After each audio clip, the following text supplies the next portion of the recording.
Senior जजेस की chief justice Sajjad Shah से क्या रंजिश थी? बेनजीर ने किसको अचानक हाई कोर्ट का चीफ जस्टिस बनाया? साबिक chief justice of Pakistan justice retired Irshad Hassan Khan अपनी आप बीती इरशाद नामा में लिखते हैं कि उस जमाने में justice Sajjad Ali Shah supreme court के चीफ जस्टिस थे और सुप्रीम कोर्ट के सीनियर जज साहिबान उनसे ताउन नहीं करते थे।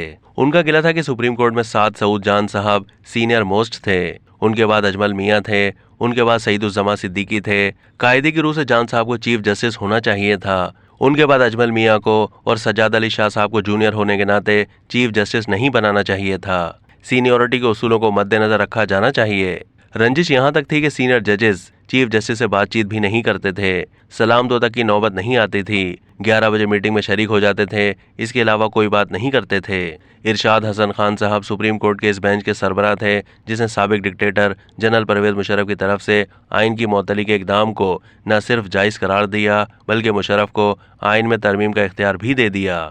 इरशाद नामा में साबिक चीफ जस्टिस ने ज़फ़र अली शाह केस में अपने फैसले का दिफा किया है, लेकिन कुछ ऐसी बातें भी लिख डाली हैं जिनसे पता चलता है कि न सिर्फ डिक्टेटर साहिबान बल्कि मुंतखब वज़ीर आज़म भी अदलिया के अंदरूनी मामलात में मुदाखलत करते हैं, बल्कि कभी कभी तो अटॉर्नी जनरल के ज़रिए जज साहिबान को हल्की फुल्की धमकियाँ भी दी जाती रही हैं। इरशाद हसन खान लिखते हैं कि एक दिन मैं चीफ जस्टिस सज्जाद अली शाह के पास उनके चैम्बर में बैठा हुआ था कि उन्हें वज़ीर आज़म बेनज़ीर भुट्टो का फ़ोन आया। वज़ीर आज़म साहिबा ने उन्हें प्राइम मिनिस्टर हाउस बुलाया था। उन्होंने अपने साथी जज से कहा कि आप यहीं बैठें, मैं वज़ीर आज़म से मिलकर आता हूँ।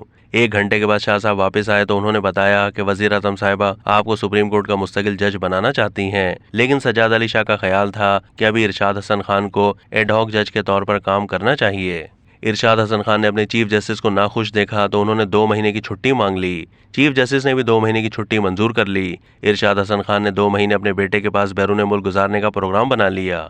बैरून मुल्क रवानगी से 1 रात पहले उन्हें वज़ीर आज़म के मिलिट्री सेक्रेटरी का फ़ोन आया कि वज़ीर आज़म साहिबा कल आपको मिलना चाहती हैं। इरशाद साहब ने उसे बताया कि मैं तो सुप्रीम कोर्ट से छुट्टी पर हूँ, मैं कल बैरून मुल्क जा रहा हूँ। मिलिट्री सेक्रेटरी ने फ़ोन बंद कर दिया। थोड़ी देर के बाद अटॉर्नी जनरल काजी जमील का फ़ोन आ गया और वज़ीर आज़म से मुलाकात पर इसरार किया। जब इरशाद हसन खान ने बताया कि मैं तो बैरून मुल्क जा रहा हूँ तो काजी जमील ने मजाकन कहा कि आप अपनी रवानगी 2-4 दिन के लिए मुलतवी कर दें। अगर आप मुलतवी नहीं करते तो मैं FIA को भिजवाता हूँ, वो आपको ले आएंगे। फिर इरशाद हसन खान मान गए।